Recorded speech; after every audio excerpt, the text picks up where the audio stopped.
putting super bright blue LEDs on literally every piece of electronic equipment that I buy, Right. because it basically precludes the need of anyone to purchase a night light to like walk around your house anymore, Right. because wherever you've got a modem or a router or a phone charger or uh, you know, a wristwatch, like Sparkly blue things everywhere.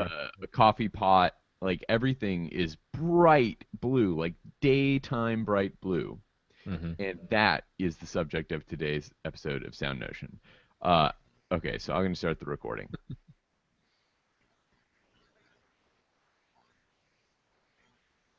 Oh. Hello. Oh, good timing. I am so sorry. I completely did not change to Central Time.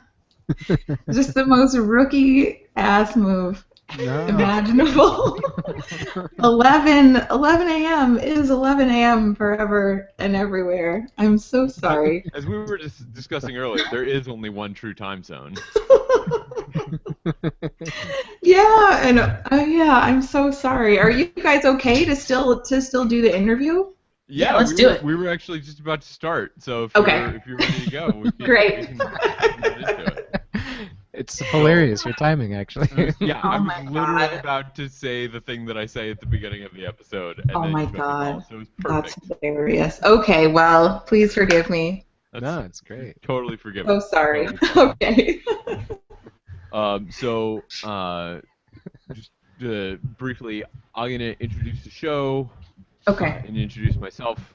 Nate will introduce himself. Sam will introduce himself. And then Sam will introduce you and start the conversation about artists. Okay. Okay? Great. Got it, Great. Sam? Yes. Okay.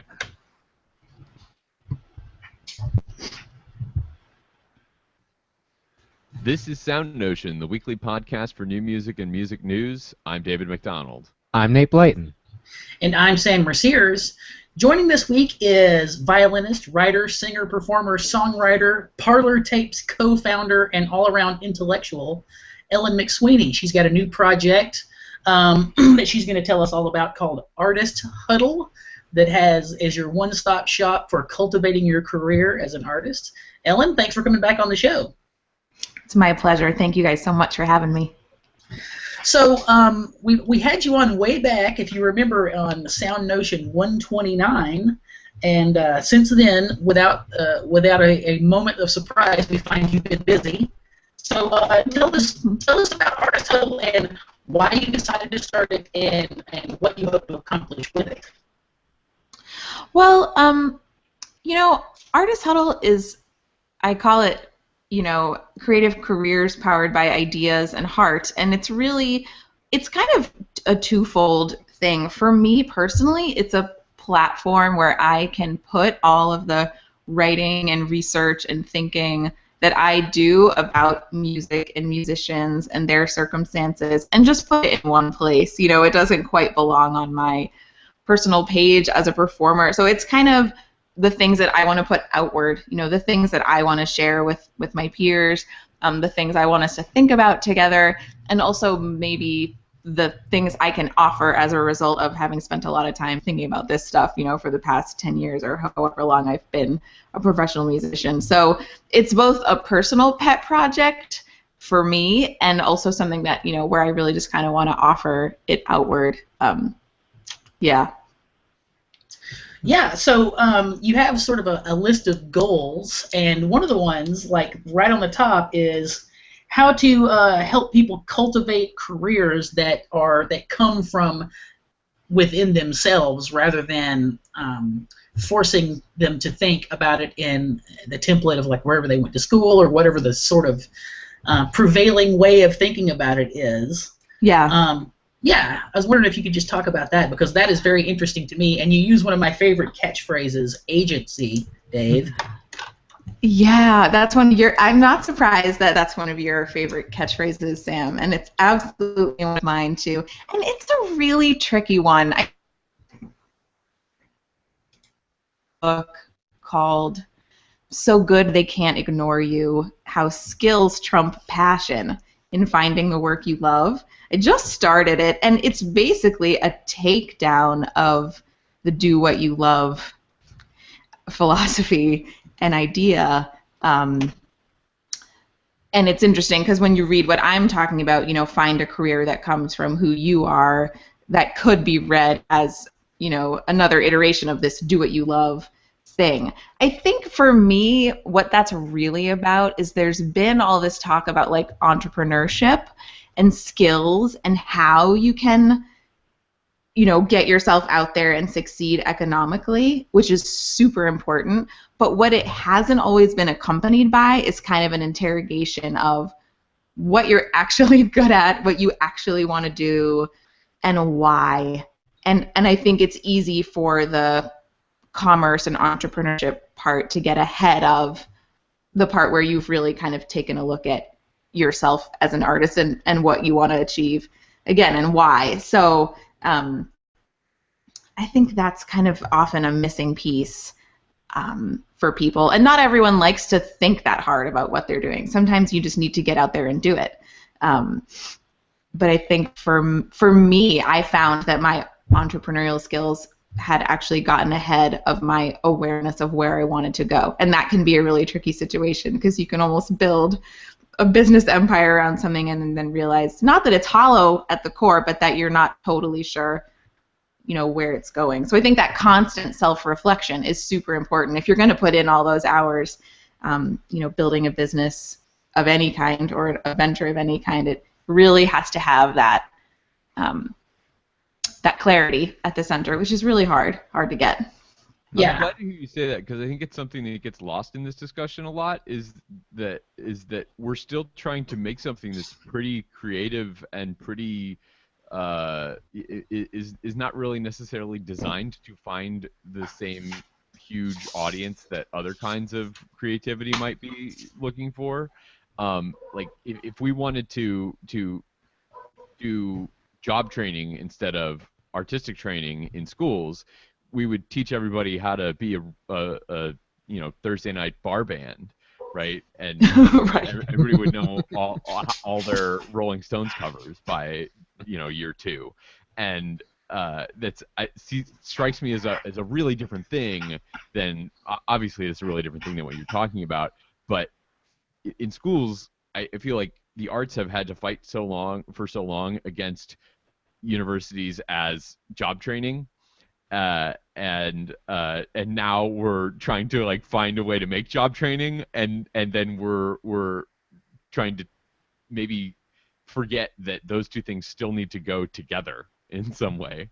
I think that's something that's really interesting about what I'm reading on Artist Huddle and what I heard you talk about in this first podcast that you have on there.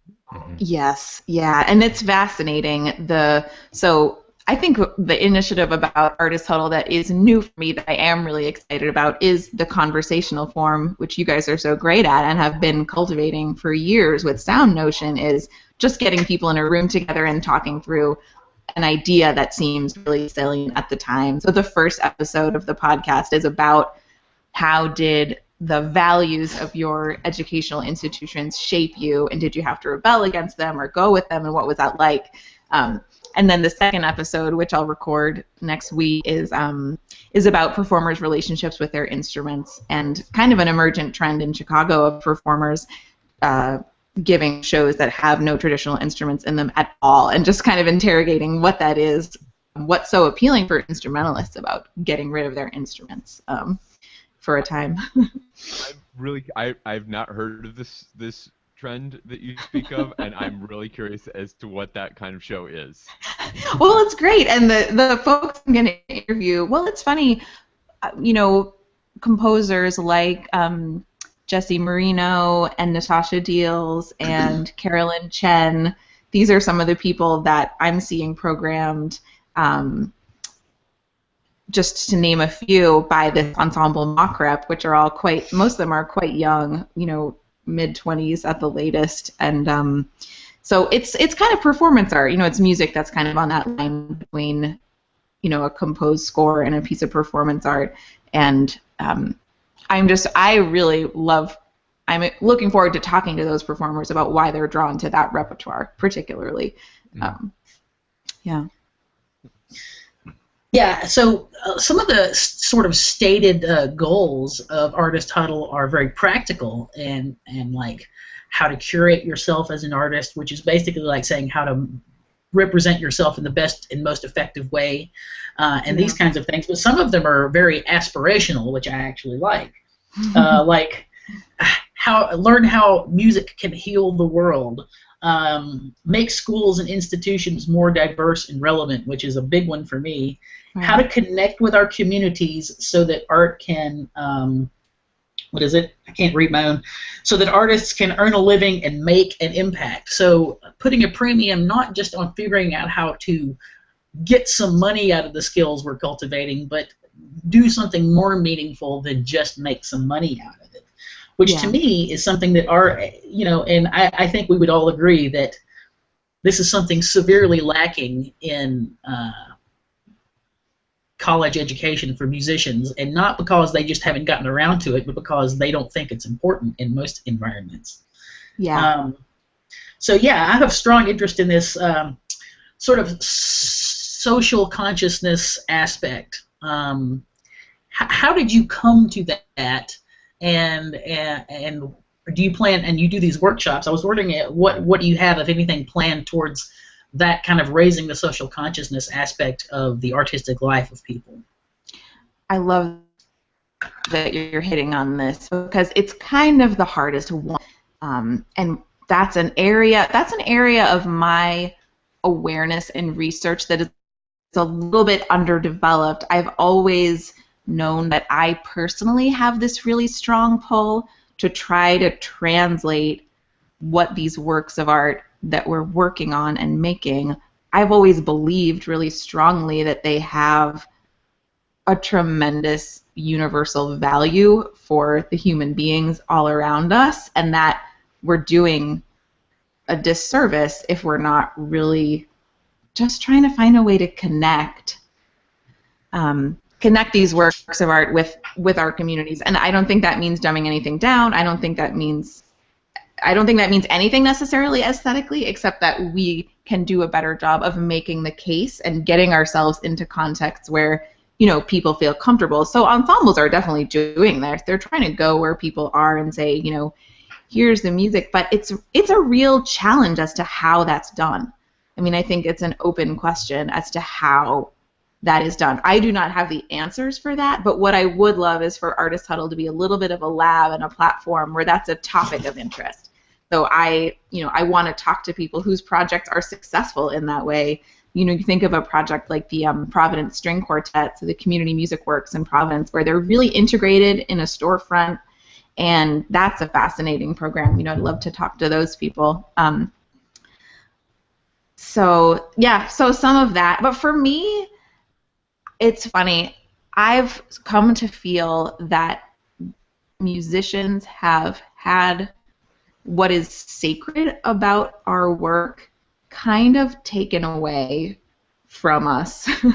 And that word may turn people off, but that we have the ability to really transform a moment and to bring healing. I mean, it sounds really woo-woo, but I think that's what gets people about music. That's what makes people cry at concerts. That's what keeps them coming back, is to be really, really deeply touched. I think because the craft is so challenging and because the field is so competitive, that sort of sacred role that we can have as composers and players and facilitators, we're out of touch with it.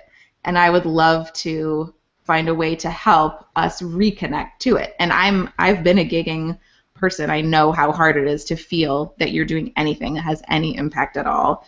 You can feel really undervalued. You can feel like a physical laborer. You can feel like not connected at all to any sort of sacred mission. And so I guess it's on both sides. Like, we need to address that for ourselves, and then we need to figure out how to communicate that outward so that people sense that that's what we're offering. At least that's what I would love to be offering. I have not figured out a way to do that consistently.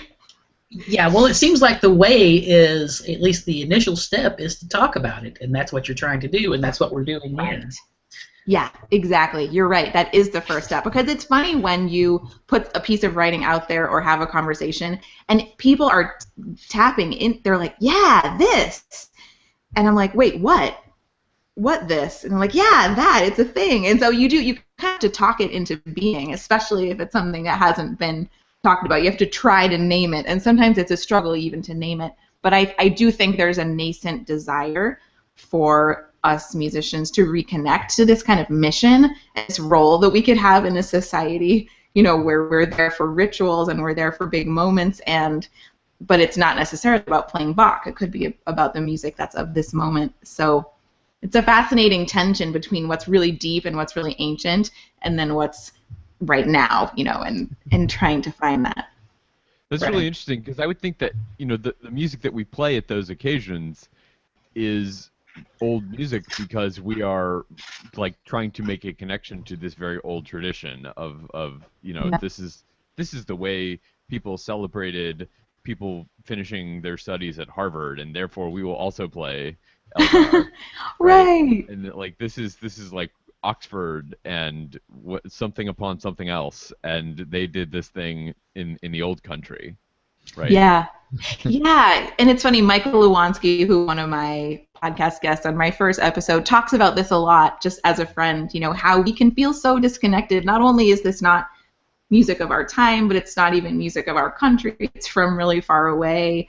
I would love, well, it's funny, Daniel Felsenfeld just had a mass premiered in New York, the Astrophysical Mass, which I haven't yet had a chance to listen to, but I find that interesting, commissioning masses from what I understand. Daniel is not Christian. I think he may even be an atheist. We'll have to fact check that one before we put this. But he's I love that. I love the idea of reconceiving that occasional music for now, and what would that look like? I don't know. Are composers already doing that in certain ways? Do you guys think? I know I'm not.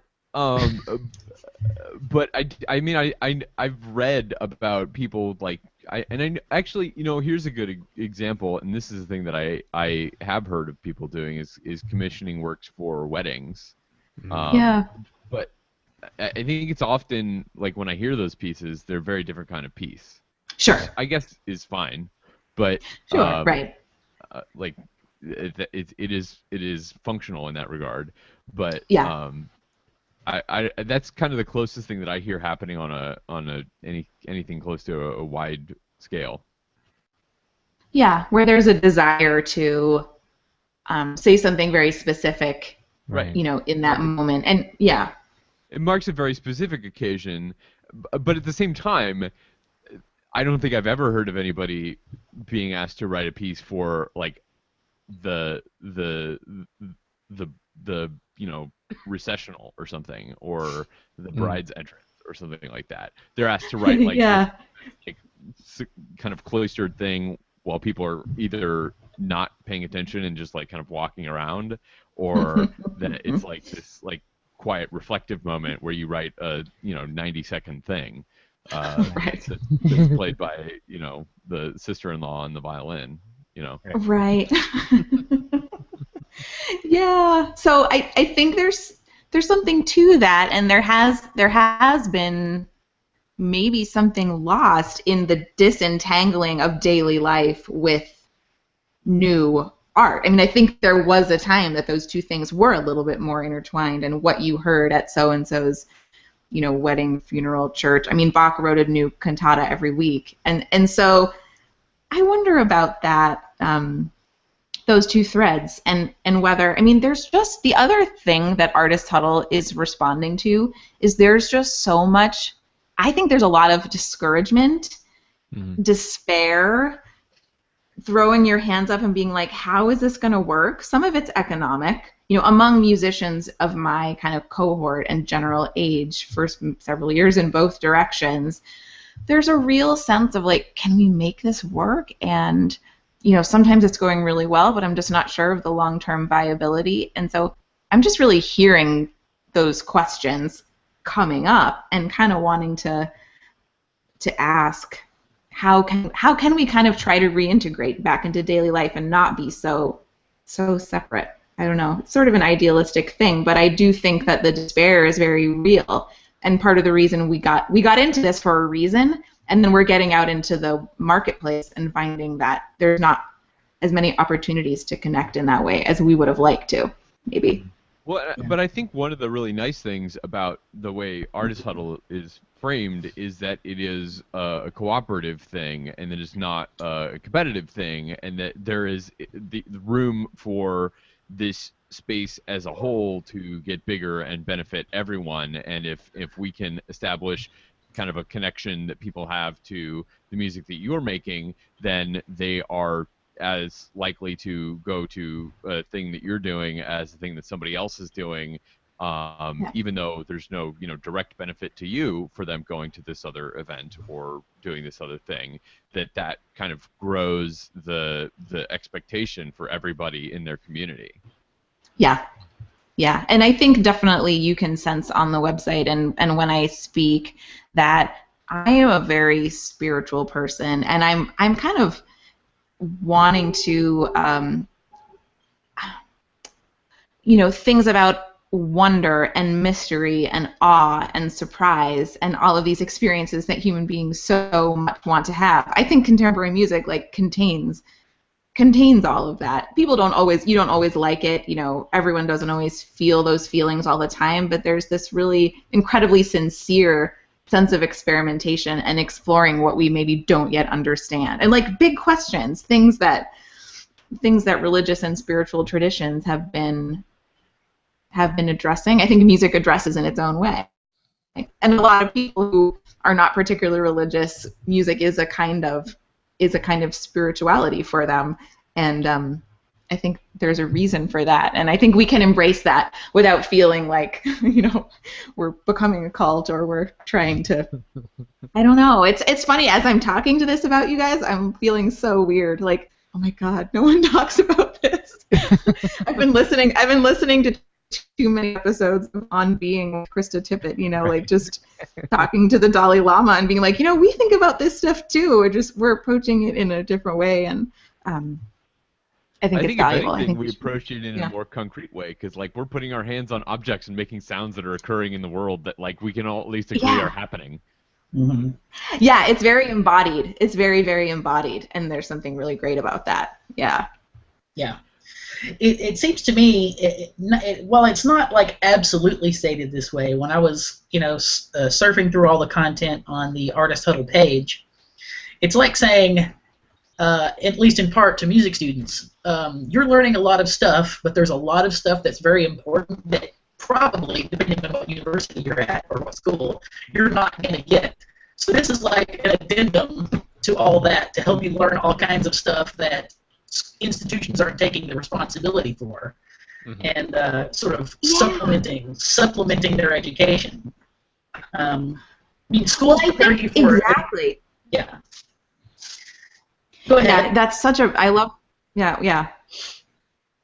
So schools are preparing students for a certain limited kind of avenue that maybe, it's like getting into the NBA. Playing on your high school basketball team gets you ready for the NBA. Well, very many people who are going to go to the NBA. So what else could we teach them that might be useful?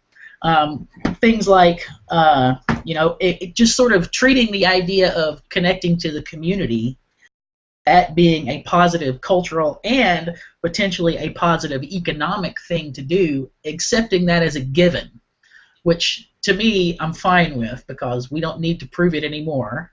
Right. Right. And also dealing with what seems to certain things that seem to be sort of backwards in the way education is working, and I'm talking specifically in this case about the first episode of your podcast that is attached to this, where you address the issue of Yale dropping its jazz program, which Dave and I were talking about this before the show, and I said, yeah, the first episode's about that, and he said, really? I thought that they were probably going to decide against that after they tried it the first time. And the stated reason that they gave is because we are to teach to the canon, which to Right. me seems like going in reverse. Yeah. Yeah. So I was wondering do you for the like are podcasts going to be on a completely different topic every time, or are you planning on using that as a forum to address a certain kind of an issue?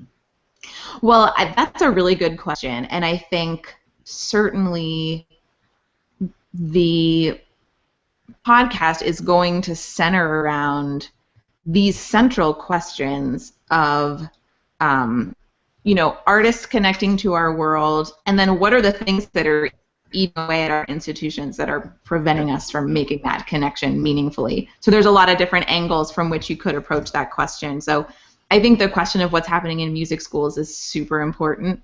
And, for example, in this next episode, when we talk about performers' relationships with their instruments, I'm sure we will circle back to what they learned, how they were trained, especially these people in mock rep who are not more than 2 or 3 years away, out of their master's degrees or even their undergraduate degrees. What they were taught and how they were taught it is a super important element of how they formed their relationships with their instruments, and then the repertoire that they then choose to program.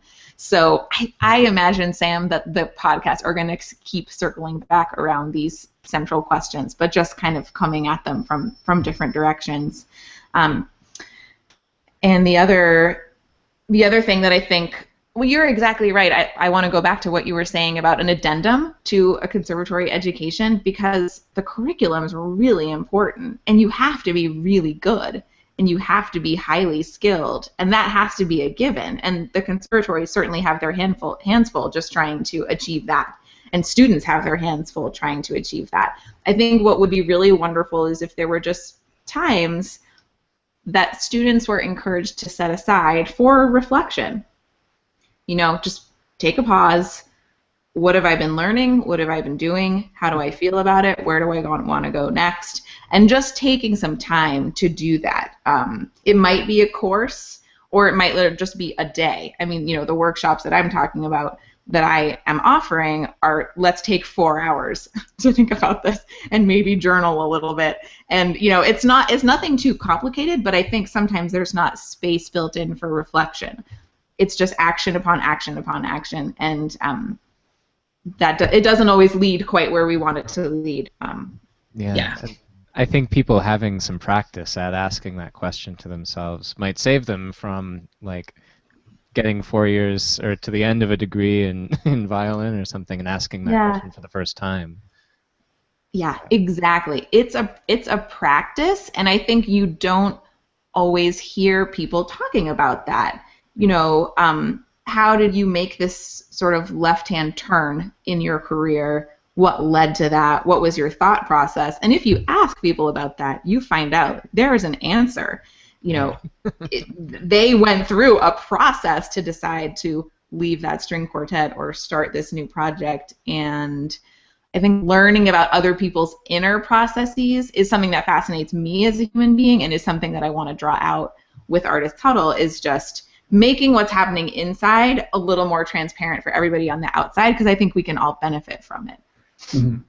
I think that Absolutely. reflection on what you want to do, what your goals are artistically, career-wise, whatever, and then reflecting on how you're doing at achieving those things every so often is a really important thing that we should probably start doing while we're still in school. But I was thinking that that's probably an even trickier thing for somebody who's studying composition, because as a person studying composition, we're not often taught a lot about performance. And when we've made a composition, we actually don't have a finished thing, right? If somebody hires me to write a piece of music, the thing that I turn around and give them is still not art yet.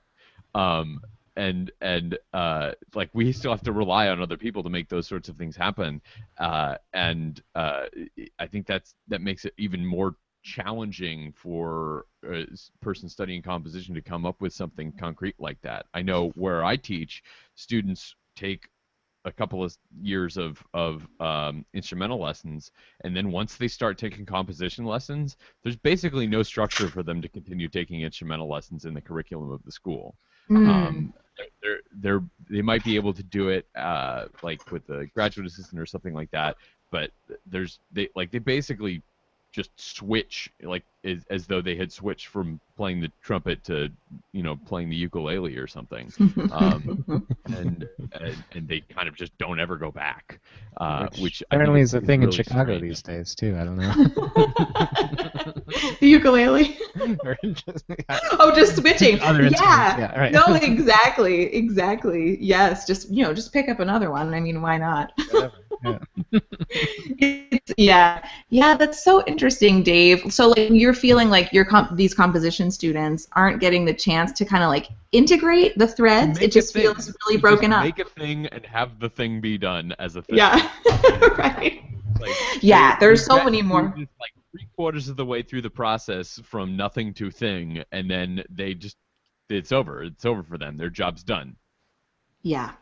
Yep. Does that make sense? Yes, that makes total sense. It's like sort of one of those intangibles that's very process-based. You as a composer out in the world, how are you going to shepherd quote-unquote finished piece, which, as you point out, is not at all finished. How are you going to shepherd it through? Well, and what does that mean for the kind of career that you can have? If you're so reliant on other forces and other things, like to me, that's one of the things that you have done really well with parlor tapes, and something that has stuck with me since the first time we talked to you about parlor tapes, is that you're doing a lot of this stuff all by yourself, and going from the inception of an idea of a cool performance piece to the actual event where you're performing, and everything in between you're doing yourself, and you can do that because you're some of that stuff you were trained to do, and in particular the stuff that you really need to be a total badass on in the performance part is the stuff you were really trained to do. But we don't train composers to do that part, I don't know what, like, I talk about compositional goals with my students all the time, but I don't ever talk about career goals, and I know I should, but I just don't know what those career goals would be and what a reasonable thing would be for somebody who's 19 and thinks it's fun to click buttons in Sibelius. Yeah, who wants to be a film composer, right? Well, they tell me this all the time. I don't want to write music for video games. Well, all right, what's stopping you? There's lots of people making video games, and I've never heard you talk to any of them. Right. Yeah, right. So seeing their whole career, it's very complex. It's very multifaceted. It's not you're helping them with the craft, which is essential. But then they need that those overarching things. I think that's what music school career centers are trying to achieve. Depending on how well developed that may be. I mean, some places have incredibly awesome and sophisticated career centers where they basically are giving students the opportunity to take time out and reflect. And I think if you're at a school that has that, you're really, really lucky. I did not have that, but I think it's becoming increasingly common. And so I've found my own way through an 8-year professional career or whatever to find those times to step back and think about what I'm doing. Sometimes by force, it's like, oh my God, I have to take a step back. This is not working. So, yeah. So I think it would be wonderful if that was a little bit more built in. And if you, as the composition teacher, didn't necessarily have to be the one who did that. There might be someone who is better at that than you, maybe. I don't know. You might be a great career mentor. I'm reasonably certain that there are literally people who would be better at that than me. Right. So I think that's been an interesting development to see universities trying to offer that. But as I found in the first episode of the Artist Huddle podcast, there's a continuing learning that happens as a professional, which is really about the artists you surround yourself with. Austin Williman, who's violinist with Spectral Quartet, I didn't know this, but he kind of interned with ICE doing administrative stuff when he was fresh out of undergrad. And it was really formative for him. He was seeing, wow, they're doing their own thing, and I see them growing as performers. I see that this is not static. I see that they're continuing to grow and learn even as professionals, and they're learning on the job, essentially, by putting on these concerts. And that was really powerful for him to see their commitment to getting better and better. So when you're out of school, I think the community you surround yourself with is super important, and they can be peer mentors that are equally as powerful as anybody that you studied with in college. Mm-hmm. Mm-hmm. Yeah, so part of the idea with Artist Huddle is to kind of create opportunities for us as professionals to do that too, to hear from each other, to learn from each other, to take what wisdom we can from each other, because the learning does not stop. It needs to continue, but we also don't need to necessarily pay for another degree in order to get that learning, which is also kind of another really important thing to think about, is, you know, what do I need an institution, and what can I get if we could just learn how to connect to each other better, you know. Yeah. Right, and that's kind of where I go when my students talk about those kinds of ideas, is like, you don't need me. In fact, I would, if anything, be a hindrance. Like, if you want to make these kinds of projects, you should just start making these kinds of projects now. And Yeah. there's you don't need anybody's permission to do any of this stuff, or to, you know, cold email anybody. Yeah. You just do it. Yeah. And So, then, so Dave, for a young student to take those kinds of steps, what's the main thing they need? I don't know, a laptop, agency. Agency, baby. I mean, to me, yeah. I always go back to that because a lot of times it's like deciding to do the SoundNotion podcast as an example. Like, when we first thought about it, I'm like, really? So I had to, like, give myself permission to think, yeah, I can say stuff about new music, and we can have this show, and, you know, and the first time you send somebody that you think is a big shot an email, and they respond and say, of course, I would love to come on, you're like, oh, so that does work, you know, so. Yeah. There's that quote, I forget what it is, I'm going to sort of botch it. I might be William James, but it's sort of like, you know, whatever you want to do, just begin it, because that action has power and magic in it. Just the act, taking the act itself, you know, we can all think about things forever and ever and tinker with them privately, but that first bold action that you take has tremendous power, because then people say, oh, you're doing that, cool, I want to be part of that. And no one can do that until you email them or ask them or show them what you're working on. So it is that sense of agency, and like, I'm allowed to do this. I don't have to wait. Yeah. It's scary. I like the idea of connecting the thought and the action. And when it comes to musical creation, one thing that I think is interesting, just, you know, paging through Artist Huddle, is that you've got your thoughts there, and those thoughts go everywhere around the world simultaneously, worldwide simultaneous release kind of thing. Right. But a workshop is a room in meat space with you and, you know, some other people, and a performance is you in meat space with you making noises that are, you know, moving around the room through physics and hitting other people's ear bones in meat space. And that, to me, is like one of the great difficulties of building a community of thought around actions that, like, by definition take place in very local geographic places, like a room. Right. Well, it's funny because I do think another impulse of mine that Artist Huddle is my attempt to reckon with is that I'm not in an academic institution, and I don't plan to get a doctorate, but I do sort of study ideas and think about ideas on a level that could be considered like scholarly or academic, and I'm often in the act of something that could be called research, and sometimes even putting on a performance and seeing how it goes is essentially an experiment and is research, like, and there are results of that. So exactly what you're saying, Dave, it's connecting theory and practice. You know, and I was at New Music Gathering a few weeks ago, and basically, you know, developed friend crushes on every musicologist there, because and they're so smart, and the ideas that they're studying have tremendous value for us on the ground. And I was so glad that they were there and that Will Robin put that panel together, because we performers need to hear from them. We need to hear about that scholarship, and sometimes we don't. It's very separate, you know, and yeah, what these scholars are studying is tremendously valuable for us, and I plan to have some musicologists on Artist Huddle and think about how their research comes to bear on us right now, because it always does.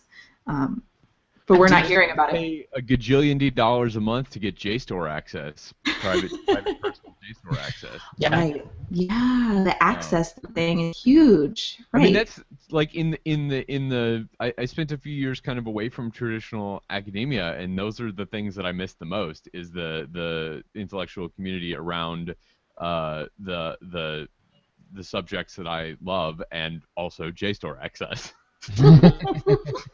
Yeah, so if it was possible for you to have those things in another place, you may not have returned to an academic institution. But the way things currently are, it's a real challenge to have that kind of community and that kind of rigor outside of the institution. Yeah. We probably have all read pieces about how, the forecasting the future where the internet is going to destroy universities, and so many decades from now there won't be a such thing as a university degree, and education is totally changing because of access to information and the ease of collaboration and all that stuff. So while that all may be true, none of us actually exist in that nirvana yet, right? So it seems like Artist Huddle and even SoundNotion and all kinds of things that I find myself engaged in are ways to handle the situation as it is now, where I wish that I could, can I time travel 25 years in the future and live in that environment when things have changed? So it's like we live in at least I feel like I'm in the way academia works is so canonized about the way research is developed, the way research is shared, and it seems very much behind the time. And I think that what you're doing absolutely is research, and way more useful than a lot of the research that goes on and then gets published in JSTOR that we can't get our hands on if you're not a college professor. Sure, right. And I think the academics at New Music Gathering are particularly engaged and contemporary and scholars. Not everyone's work, could come to bear on being a musician today in such a live way as theirs does. But yeah, I think we have so much to learn from that kind of rigor, but then at the same time, we have the exciting opportunity to apply it right now, to say, okay, this is what you learned about how, collective rhythm making affects traumatized people. Well, I, happen to run a drum circle, and I can get cracking on that right now. It's really exciting.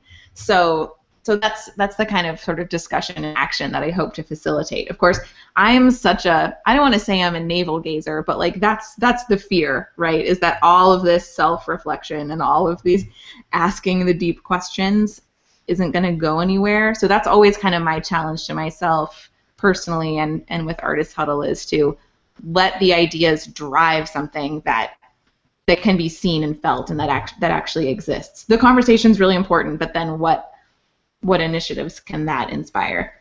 Mm-hmm. Yeah. Well, for what it's worth, I don't think of the things that you're doing as kind of navel gazy, but in part because I know that you do such cool and important performance work, and so I think you do a very good job of connecting the two. Thank you. Thanks. Yeah, it's such a weird thing. It's totally weird.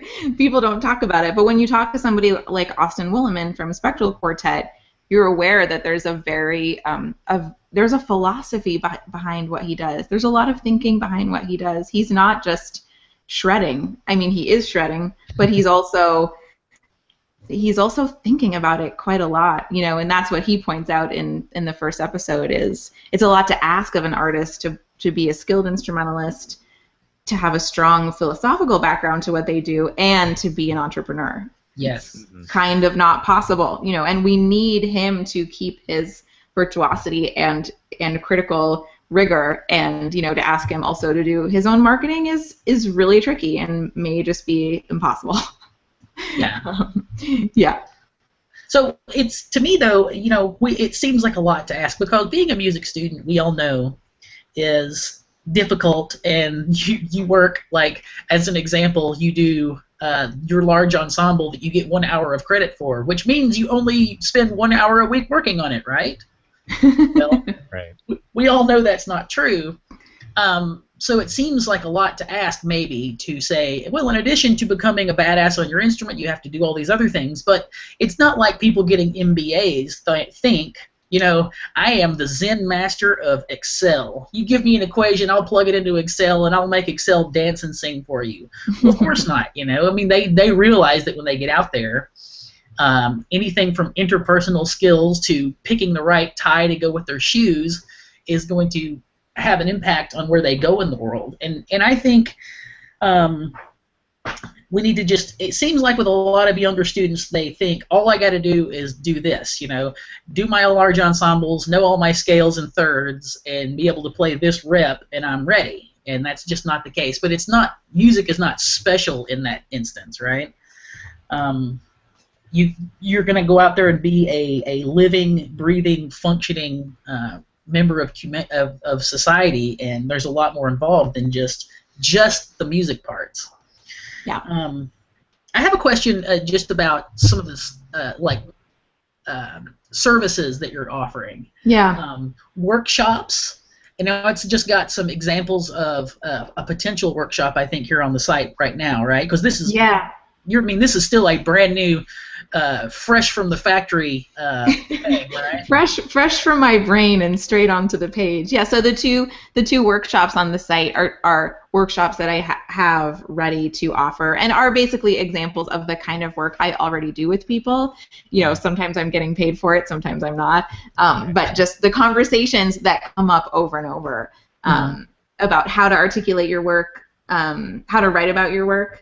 I think is just sort of a basic practical challenge that I can help people address, because I've written about my own work and other people's work extensively, and kind of have, you know, the ability to kind of hone in on what's unique. But then the other one, you know, curating yourself, that workshop is very much geared for performers to think about the kind of repertoire, you know, that you want to play. When you think about certain instrumentalists that have really cultivated a repertoire for themselves, like Kathleen Sapovy played at New Music Gathering, she has things that she does that she's tremendous at. You know, it's not narrow what she does, and yet it's quite cultivated. You know, when you think about her, or you think about Kronos Quartet and what they do, there's it's really broad, but it's also focused in a way. And so helping instrumentalists to think about, well, just from my own experience, it's very easy to end up playing a bunch of music that you don't care that much about and that you're not the best advocate for. Like, someone else is maybe a better advocate. So just kind of helping performers to, again, Sam, have more agency in what they play. It can be, it's a really challenging position for performers, because we're often in the position of just incoming asks. So gig invitations and requests are just coming in, and you just have the ability to say yes or no. You're not always in the process of actively seeking to build, you know, a body of repertoire and recitals that you that speak to you. I have not done that myself a whole lot. It's been more just responding to incoming projects. So I think having instrumentalists turn the tables a little bit, because too, as a student, you don't think about building a repertoire that's personal to you. You just think about building your technique, and that's what you need to do. But at a certain point, that has to shift. And you have to say, okay, I'm not going to be the one playing Sibelius Concerto with orchestra. Most of us aren't, but that doesn't mean that we don't have a lot to offer. So there's an active curation process that that I have started to engage in myself, and that I would love to encourage young musicians to start to engage in earlier. Yeah, so I'm wondering, like, these workshops, are you envisioning these as you have to be here in person only kind of activity, or do you envision perhaps doing something like this through the internet in some way? Yeah, I think a lot of them could be offered online. Yeah, absolutely. I mean, I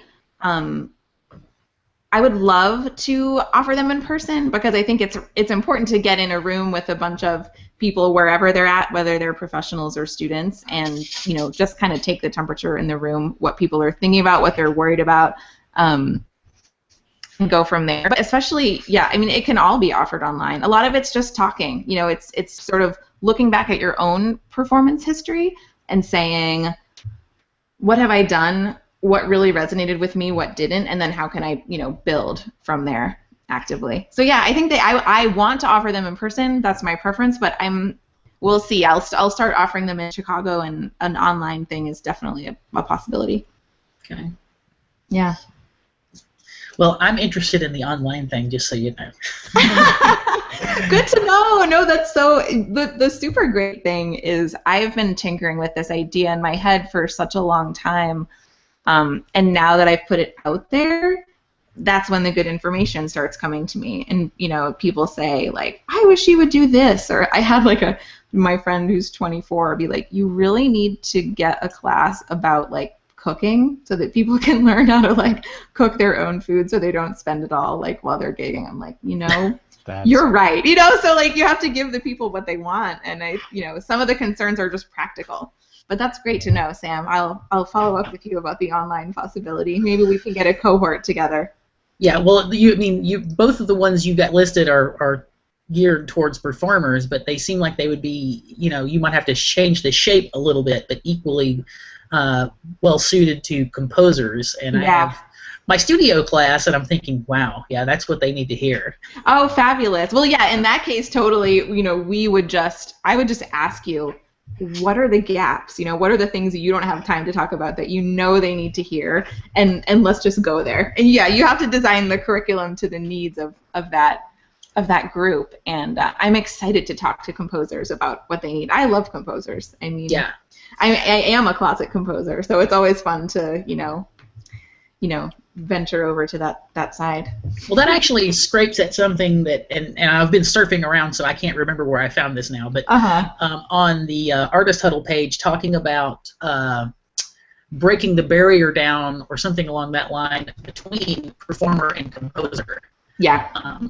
Well, yeah, go ahead.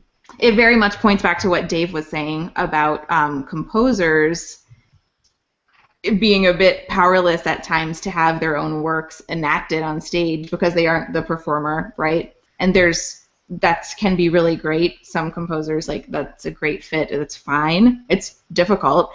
And then on the flip side, you have performers who sometimes they feel like burdened by what's on the stand, or it wasn't quite written for them, it doesn't sit right, and they have no control over what's on the page. So it can be kind of alienating. I mean, we've all seen performers get really sassy with composers about something that's on the page.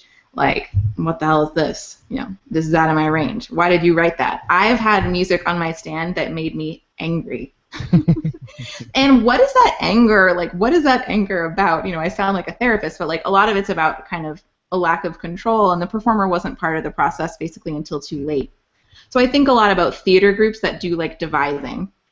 Mm-hmm. Or bands that write their music together, or improvisers who start with nothing and then craft material. So I'm just kind of interested in bringing some of those different creative processes into the conversation, and that's where my personal practice as a performer really wants to go, is figuring out how to be more actively involved in helping to create the materials. And I think you're seeing more and more pieces where the performer was really involved. And Eliza Brown says in the podcast, like, what if the composer was the person who issued the invitation to a specific, musical situation? What if that was among the things that a composer does, Mm-hmm. If a performer is really ready to kind of shape that with you, it could be really interesting, and maybe it would lead to better relationships and even better music, Yeah. Well, I think it's suggesting a type of collaboration that musical academia has a hard time embracing or understanding how to appreciate or even talk about. Right. But as far as the majority of the music we actually find ourselves encountering day to day, most of it is made that way. A collaboration between bandmates and producers and sound technicians, et cetera, et cetera, et cetera. Right. But we pretend, at least many people pretend, that as a composer I come in with the sacred artifact that is set, passed down from Yahweh, and I'm going to hand it over, and that's the end of it. And I think that we can do better. Yeah. It's tough to figure out, even for somebody like me who thinks that's a cool idea. Trying to figure out how to implement it in my composition studio, as an example, is challenging. Yeah. And are you able to find instrumentalists who are kind of game for that? Or are 18 to 22-year-old instrumentalists, are they like excited to try that? I don't know how I would have responded when I were at that stage of my, Yeah, I would say if you go to the art department and talk to the people who play instruments in the art department, they'd be all for it. Oh yeah. But the joke is always like, you ask a music student, so what kind of music do you love? The answer is, I don't know. And you go to the art department and ask the same question, and you'll get trapped in a corner hearing about some obscure noise band for 30 minutes. Oh my God, it's so true. I feel like this could be a whole workshop also for musicians, like finding music you actually like. Essentially, that's what my workshop already is. I mean, it's thinking about music for your instrument, but maybe it should be bigger than that. Like, how about you take a week and listen to music that's been released recently and think about it? Absolutely. Yeah. Oh my gosh. That's, I mean, I totally can relate to what Sam's saying. I don't think a lot of, sometimes I'm not sure what I like. I think I'm getting a lot closer than I used to be. Yeah. But like I don't think most of the people I interact with do. And when you asked earlier, what the environment is like for collaborating with other performers, I think a lot of that has to do with performers getting more comfortable with improvisation, which is another thing that you mentioned. Like a lot of performers are just really uncomfortable with any level of openness in the score. And I've written some stuff in pieces before where there are just very small things that are left up to the performer, and some performers like really dig into that and make some really cool stuff out of it, and other performers like lock up and ask for some more information. And in the process, in the times when I've been able to work with a performer regularly throughout the process, a similar thing happens, that sometimes the performer will like play through a sketch thing and they'll be like, okay, what's next? And then other times they'll be very open to trying different things, and I think a lot of that has to do with their level of comfort in improvisation, which is a thing that I wish we were teaching to people who were not intending to play bebop. Yeah, and I wouldn't even. It's difficult to call it improvisation. At times, it's the kind of thing like I would say improvisation kind of has a certain sort of connotation to it. I would say to come up with a part. It's not really like noodle around and come up with something that works. And it's not the weight of like improvisation, but like listen and claw away at your viola for a minute until you come up with an accompaniment pattern that sounds cool, and then be willing to hear somebody say, "Could you try this instead of that?" And go, "Oh yeah." That's a very rock bandy compositional process you described. Right.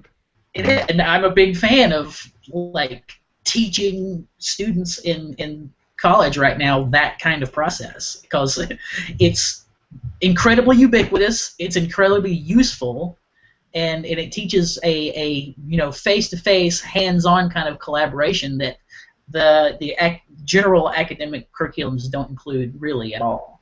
It's great for the ears too. Mm-hmm. Sure. It is great for the ears. Yeah. Yeah, I think in a lot of, I'm so glad that you brought up improvisation more clearly, because I do think that's one of the great liberating tools that is, vastly underused. And that discomfort, you hear people talk about it so much, just that fear and that discomfort. And of course that discomfort is there because instrumental training is about, it's about execution, it's about perfection, and it's a completely different mindset. And if you could marry those two mindsets, then you have a very powerful musician on your hands. You have someone who they have the mastery, and then they also have the freedom, and that's so great. And that's the ideal musician right there. And it's lopsided right now for sure. We're putting a lot more emphasis in one area than we are in the other. And I've spent several years trying to catch up. Trying to keep developing both of them. And one of my aspirations for Artist Huddle is for it to be a platform where other musicians can teach each other, so where a great Chicago improviser can offer a workshop for, 6 people who are afraid of improvising. And it's continuing education, and yeah. Great. Well, Wow. so there you have it, dear listener. We have a definition of the ideal musician right here in under an hour. We've defined the ideal musician, and we're solving all the world's problems. Of course we are. So we're approaching the end of our time, but I did want to mention just really quick. Ellen's site that we've been talking about is at artistshuddle.com. Is there anything else you have that you want to plug? No, go to artisthuddle.com, sign up for the email huddle, which is going to start going out next Tuesday, and I'll certainly be sharing a link to this show and reflecting on my conversation with you guys because I have learned so much just from talking to you, and the conversation is an awesome forum. I'm so appreciative of you guys for continuing to lift that up. It's really important. Well, thank you. We've learned a lot from you too, and that's kind of why we do this, is because having these conversations help us to learn about a lot of things. So there are some news items we should mention this week. Indeed. Gustavo Dudamel and the LA Youth Orchestra will be playing during the halftime show for Super Bowl L. Sam, Am I garbly? Yeah, you sound really garbagey. Let me take these.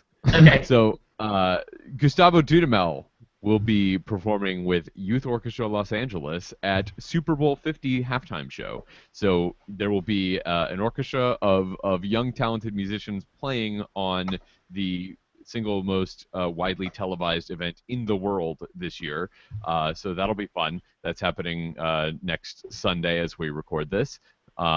So that's pretty cool. We learned this week that Brooklyn Rider is going to be replacing their cellist. They have a new cellist, Michael Nicholas, who is going to be replacing Eric Jacobson, who will be leaving to focus on his conducting. This is, of course, something of bad news for fans of Brooklyn Rider, but I live in Orlando, and I am very happy that Eric Jacobson will be leaving to focus on his job as the music director of the Orlando Philharmonic, and I think good things are in store for orchestral music where I live.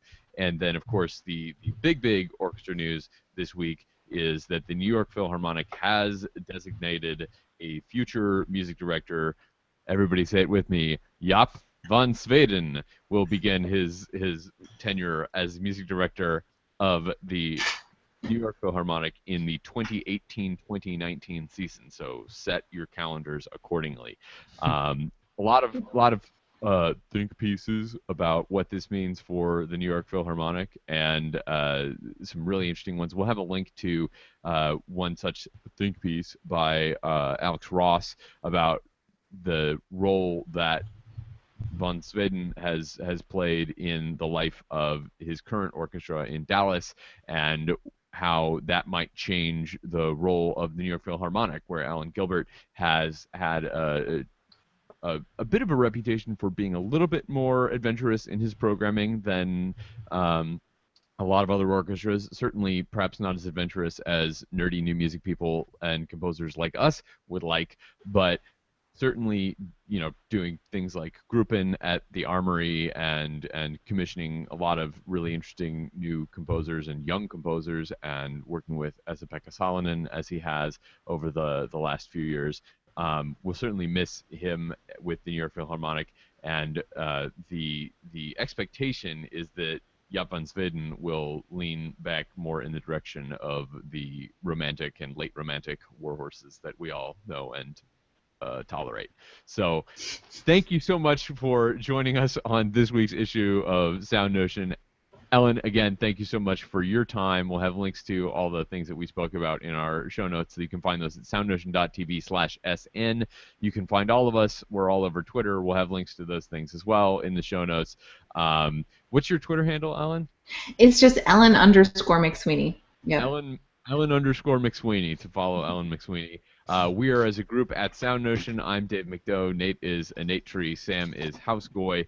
And you can follow us. We'd love to continue these conversations with you on Twitter and wherever finer conversations are held. You can like us on Facebook and subscribe to us in the iTunes Store. And the best way to help people discover our podcast is to leave us a review. That helps in the iTunes search algorithm. So if you leave a little note, a little comment, we'll be sure to read that, and it will also help us out a lot. Thank you so much for listening or watching us on YouTube this week, and we will see you back next time. Agency.